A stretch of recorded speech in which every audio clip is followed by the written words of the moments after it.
Hey everybody, how you doing? Tekking, Berry, Cloneberry. I think Panda Berry's in this video, I'm pretty sure. He just kind of comes and goes as he pleases, so I don't know, he's probably hanging out here somewhere.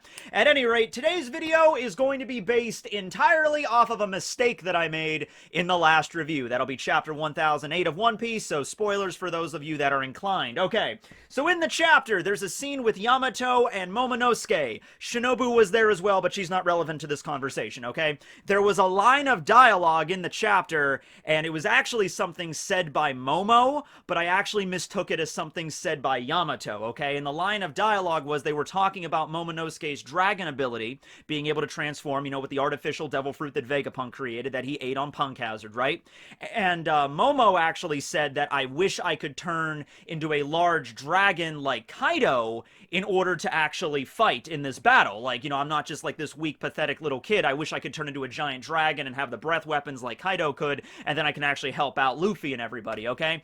I mistook that as something Yamato said, because we had a chapter earlier where Yamato showed to have, like, fangs, like dragon fangs, okay? So I was assuming, and I went on this long tangent in the video, like, okay, devil fruit genetics is, like, because Kaido ate the Ua Ua no Mi model mythical dragon, or the Seiryu? Not Seiryu. Seiryu is a Yu-Gi-Oh card. Seiryu, that was it.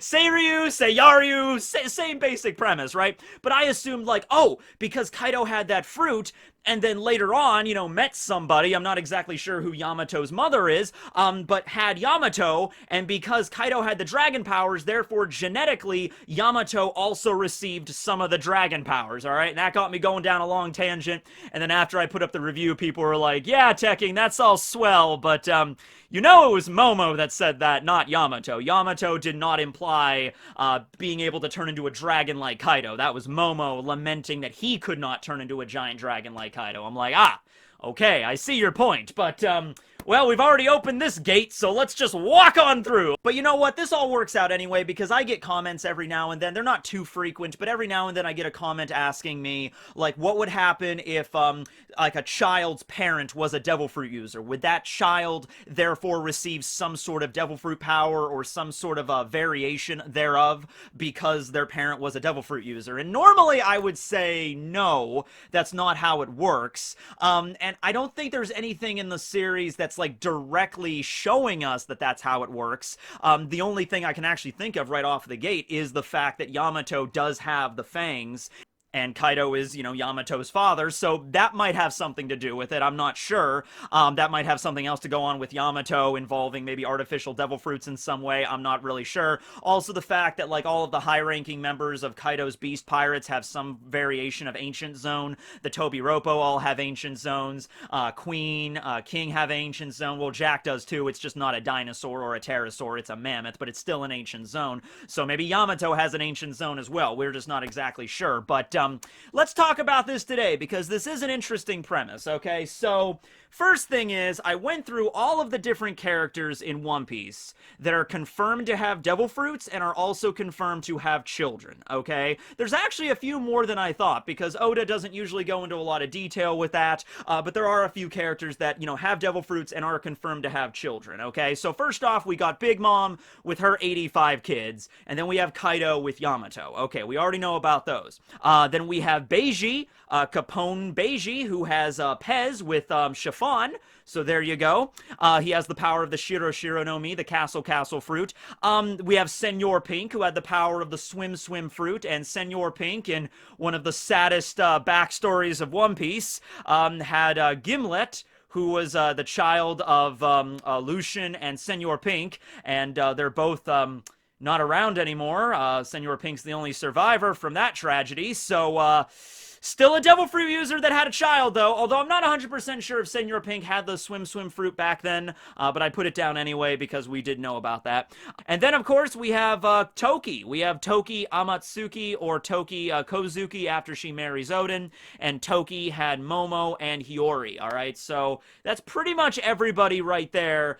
Let's talk about Big Mom first. And I already addressed this in the video, so I won't take up too much time, but she's probably the best example out of this, because she had 85 85 children throughout her life, and every single one of those children that she had while she had the power of the soul fruit, because she got that power when she was a little kid, when she was 6 years old, probably through cannibalism, but we're not 100% sure. I think it was pretty much through devouring caramel, but maybe there's something else that could have happened, but I thought it was pretty obvious there. At any rate, all of her children that she had throughout her life, she had while she had the power of the soul fruit. None of her children seem to exhibit any overt abilities like that she did, you know, like the ability to create homies, or the ability to use the soul pocus, or drain people's lifespan, or anything like that. And very much so, other members of her family, her children, even have devil fruits of their own, like Perospero, Katakuri, Daifuku, Oven. They all have devil fruits. They're also the child of a devil fruit user, alright? Now, there was one scene I was thinking of that might have had some evidence to show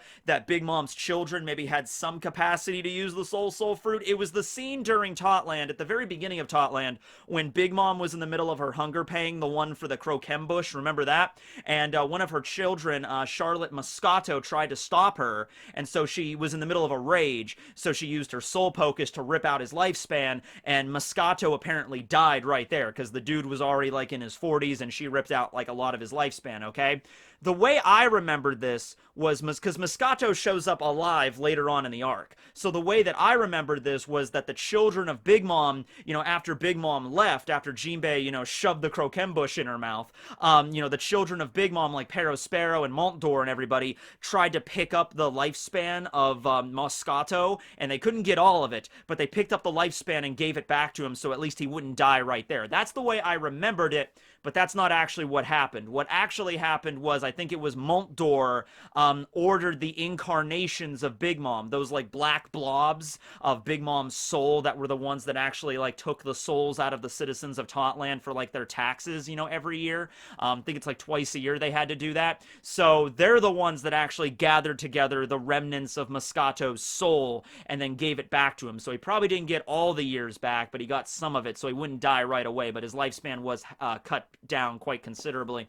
So I misremembered that scene, but I was thinking, oh man, that would make sense if the children of Big Mom would have been able to like handle the soul essence of Moscato. So they wouldn't be able to use the soul power on their own. They wouldn't be able to throw the soul into a homie or anything like that, but they would still be able to handle the soul power. That was something I thought maybe could lend it, but unfortunately that's not actually what happened. So the only thing I could say here is that maybe, it's possible, maybe, because they are the children of Big Mom, they can still be affected by the soul fruit, but maybe they could have a little bit of resistance to it. Maybe a little bit. So maybe when Moscato got, you know, a certain number of years ripped out of him, maybe because he is the child of Big Mom, instead of 40 years being ripped out, maybe 35 years got ripped out. That's the best I could go off of, but I admit that is massive amounts of headcanon right there. It's just a theory, but maybe some resistance to it. So not the ability to use the fruit power itself,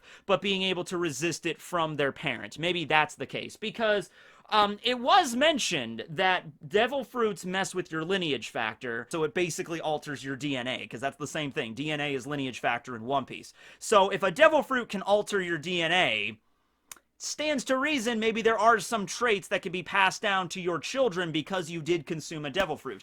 Not to say that, like Luffy, who ate the gum fruit, if he ever had a child in his life, and I'm not sure if that'll ever happen, you know, he finally decides to settle down with Boa Hancock and they have some kids. That doesn't mean Luffy's children will also have the gum powers. Or I guess if, you know, Boa Hancock is his wife, that doesn't mean his children will have the love powers, right? It just means maybe there's some sort of trait, maybe it's a dormant trait that's inside of them that might persist. And well, you know, Big Mom did have 85 kids, so I guess this isn't accurate, but it's like sometimes traits don't exactly go every single time. You know, they don't get passed down to every single child, so it's possible that they could skip certain children, or maybe the trait is very, very rare. But Big Mom had 85 children, and in none of those 85 did we ever get any idea that they had the ability to use the soul fruit outside of my theory that they might be able to, like, resist it to an extent, but not a lot, right? Okay. So let's talk about different types of devil fruits, because Big Mom did have a paramecia, and Kaido did have a zone. A mythical zone, but still a zone. So, if Yamato does not have a devil fruit, whether it's not a devil fruit like a natural devil fruit or an artificial smile, it's possible that the traits carry down more if you're a Zoan than a Paramecia. Because zones actively do change your body. I mean, I guess paramecia fruits do too, depending on the kind of fruit.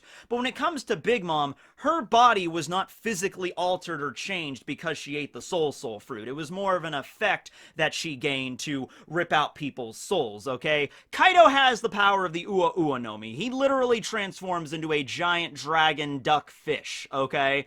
I guess a fish specifically, because it is the fish fruit, alright? So, if Kaido has the ability to turn into a dragon, and he has a child with somebody, I think it would maybe be a little bit more likely than those dragon traits could be passed down in a similar way that, like, hair color, eye color, stuff like that is passed down, you know, with parents and children in our world, the way that genetics works here, right? Okay, so if that's the situation, you know, Kaido has fangs and stuff, and maybe he was in his hybrid form when he got together with Yamato's mother, whoever that was. I'm just saying that would mess with it a little bit, right?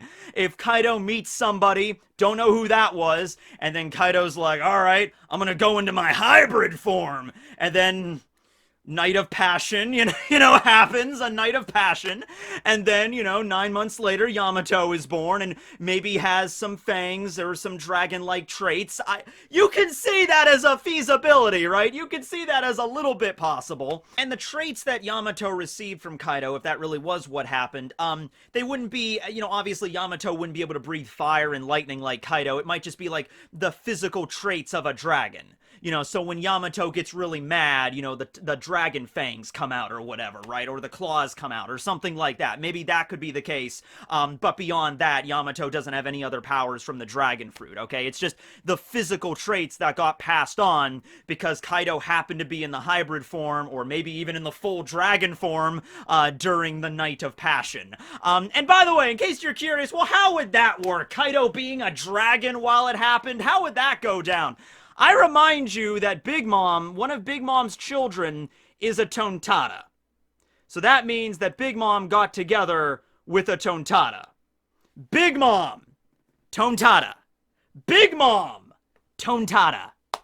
You know, I'll let you do the mental gymnastics if you want to or not. I can understand if you don't want to on how that works, okay? But the fact remains that did happen. It did work, so, you know, if Big Mom and a Tontada can get together, Giant Dragon Kaido meets somebody, I guess that could work too, right? And because of that, certain dragon traits got passed down to Yamato. Now, with Big Mom, who just had a paramecia, it doesn't really alter her body that much, you know? So there's no, like, fangs or claws or anything really to pass down to her children in that regard, right? So in the case with zones, and, like, Kaido is really the only example with zones. There's other examples, like I said, but none of them are other zones. It's always paramecias that have had children, okay, other than Kaido. So we don't really have anything else to compare it to here, so we're just going to roll with that. And if you want to take it one step further, now we get to the Logia category, because the Logias, that power definitely alters your body chemistry. It literally turns you into an element, okay?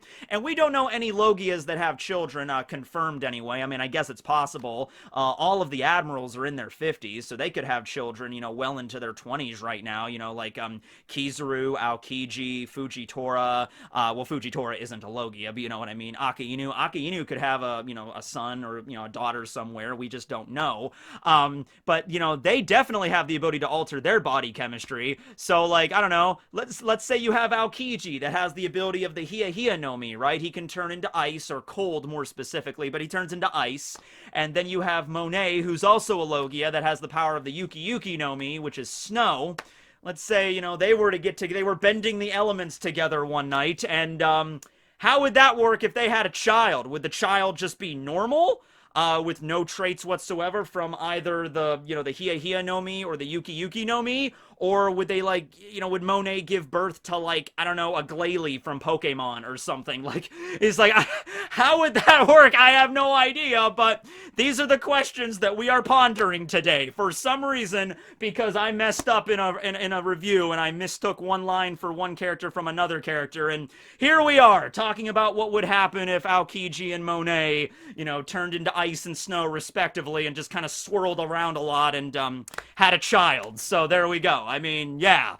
Now then there's Akainu, but that would be very dangerous for Akainu to be in his magma form during, that wouldn't work out. Same thing with Sabo. Sabo and Koala. I'm a big fan shipper of Sabo and Koala. I think they're adorable together, but Sabo, man, you gotta be careful with that Mara Maranomi. You gotta be very, very careful before, you two get together. All right? Yeah, definitely. All right. So yeah, though, I mean, like, it might be a thing where let's just go with it. Let's just assume that Aokiji and Monet, if they were gonna get together, kind of hard right now because Monet's sort of dead, but let's say they got together, before that happened, right? Or in a parallel universe where Monet did not die. But if they had a child, yeah, maybe the child doesn't have the ability to control ice or snow, but maybe the child has like resistance to certain cold. Like the child is able to survive in the cold because both of his parents or her parents, were both users of like snow and ice-based devil fruits. Okay, so they're not able to like shoot ice or snow like that or anything, like not like Gray Fullbuster from Fairy Tail, but is able to resist certain effects. Maybe something like that. It's possible. Same thing. Maybe if Sabo and Koala got together, very carefully, and they had a child. Perhaps their child would be able to resist heat to a certain extent, because Sabo had the Mara Maranomi when he was conceived. It's possible. And then other Paramecia fruit, it really just maybe, once again, it's one of those things that just depends on the fruit. If you eat a fruit like the Soul fruit, or what I'm trying to think of another devil fruit that doesn't really alter your body too much. Let's just say Boa Hancock, right? Because it's basically the same kind of Paramecia as Big Mom, where Boa Hancock's physical body does not change at all. It's not like it changes her hair color or her body shape or anything like that. Or makes her rubbery or turns her into like a chop human like Buggy or anything like that. It just gives her the ability to fire off the love beams and like the arrows and everything like that. But her body doesn't change. So, when she has a child, if she were to have a child, the child wouldn't exhibit any traits like that, and so it would just be a normal child, right? But when it comes to zones, that makes things like if Marco ever decided to have a child, Marco is like part Phoenix now because that's like literally altered his DNA. So I think the child, if Marco ever had a kid, would have maybe wings or something, or be able to maybe have some blue fire coming off of him or something, like blue fire hair or something. That would be cool, right? But yeah, it raises a lot of questions. Let's talk about, hey, here's a question, Beiji. So Capone Beiji ate the Shiro Shiro no Mi, and that's a Paramecia too, but unlike Boa Hancock's Love fruit and Big Mom's Soul fruit, that actually does alter his body. That alters his body in a big way. That basically creates a pocket dimension inside of Beiji's body, where he has a castle inside of him built into his body, and he can also turn into Big Father, this giant castle on the outside. And so Chiffon is Pez's mother, and Beiji is his father. So therefore, Pez, he's a baby right now. He's, not able to exhibit really any sort of abilities yet. But when Pez gets older, something might happen there where Pez might be able to turn his body into like rock or something because his dad had the damn Shiro Shiro no Mi, right? And that'll be a very proud day for Capone Beiji, right? There'll be a moment where they're all sitting around at the dinner table and they'll be like, hey, Pez, eat your broccoli. And Pez is like, I don't want to eat my broccoli, Dad. He's like, you're gonna eat your broccoli. And he's like, no! And like a cannon just appears out of Pez's hand and it fires the cannon at his dad, but it's like a little pop cannon, like a toy gun, and just like pop, and then it like hits Beiji and just like, I'm so proud of you, son! It's just like he grabs Pez and just like, oh, my son has the ability to turn into a cannon, just like his old man. Come on, let's go fire some cannons at some mountains. Yeah, Dad, you're still eating your broccoli, though. Damn it! Okay, now you cursed. Okay, now you're going into timeout. I was okay with your arm turning into a cannon and firing at me, but you cursed. We have a rule in this house, don't we, honey? It's like, yes, we do, honey. Okay, there you go. So, yeah, I mean, like, maybe not to that extent, you know, being able to turn his body into a damn cannon, but maybe some traits, you know, might be exhibited later on because Pez's dad, you know, Capone Beiji, had the Shiro Shiro no Mi. I guess it's feasible. Anyway, this leads into a lot of questions, you know. Now I'm thinking, like, what happens if Chopper, you know, later on in the story, wasn't there that one mink that Chopper was really kind of, like, enamored with? I forget her name. I think Milky. Milky was her name, right? She was like a reindeer, like a deer mink, and so Chopper was really interested in her. So what happens if in, like, a little while, like, after the adventure's over, a few years go by, Chopper goes back to Zoe and, gets together with Milky, and then they have children? Like, that raises so many questions at this point, like, you know, reindeer, but also Milky is a mink, but Chopper is also part human because of the Hito Hito no Mi, so hashtag not a furry, but I'm asking the questions. I don't understand. I'm just here to pose the question, right? Okay, at any rate, I hope you enjoyed this video. I hope you have a few questions in your mind, because I certainly do at this point. By the way, in case you were curious about Barry's genetics, because I'm sure that's probably going to be a comment down there, I can't tell you the whole story. I don't know the whole story. I mean, we would be here a while, but I do know around 4 billion something years ago, it was, you know, the Earth was around for a few 100 million years at this point. Around 4 billion years ago, there was a giant meteorite that slammed into the Earth, and that meteor was apparently Barry's father. And I think everything else just kind of, you know, falls into place from that point onward. I don't need to tell you the rest of the story, but, and, you know, he is the ancestor of all bricks on the planet, of course. Anyway, thanks for watching this video, everybody. This will be Tekking, signing out.